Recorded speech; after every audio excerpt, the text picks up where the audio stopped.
Suatu hari, ada seorang lelaki yang pergi berlibur bersama anaknya. Mereka memutuskan untuk menaiki keledai saat perjalanan mereka. Saat mereka berjalan melalui desa-desa, orang-orang di sekitar mulai berbicara. Orang pertama berkata, "Lihatlah lelaki itu dan anaknya. Anaknya duduk dengan nyaman di atas keledai sementara sang ayah harus berjalan kaki. Anak itu tidak tahu menghargai ayahnya." Ketika lelaki dan anaknya mendengar itu, mereka memutuskan untuk menaiki keledai berdua. Tapi tidak lama kemudian, orang lain berbicara. Lihat mereka sangat bodoh. Mereka punya keledai, tapi keduanya malah berdesakan di atasnya. Keledai itu pasti merasa tertekan. Mendengar itu, lelaki dan anaknya memutuskan untuk turun dari keledai dan berjalan kaki bersama-sama. Tapi orang lain di desa berbicara lagi.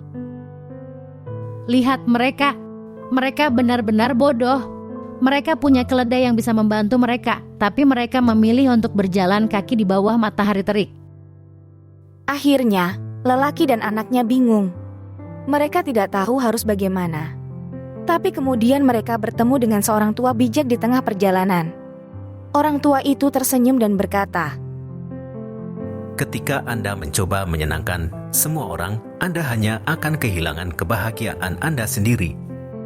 Lakukan yang terbaik menurut pemikiran Anda sendiri dan biarkan orang lain berbicara apapun yang mereka inginkan." Dengan nasihat bijak itu, lelaki dan anaknya memutuskan untuk kembali menaiki keledai. Kali ini, mereka tidak peduli dengan perkataan orang lain dan hanya fokus menikmati perjalanan mereka bersama keledai yang setia. Cerita ini mengajarkan kita bahwa seringkali lingkungan sekitar yang malah membuat kita menjadi tidak punya pendirian. Kisah ini menggambarkan pentingnya tetap setia pada nilai-nilai dan keyakinan pribadi di tengah banyaknya pandangan dan kritik dari lingkungan sekitar. Keputusan lelaki dan anaknya yang berubah-ubah dalam mencoba memenuhi harapan orang lain akhirnya hanya membuat mereka bingung dan tidak bahagia. Mencoba menyenangkan semua orang seringkali mustahil dan bisa mengakibatkan kehilangan arah dalam hidup.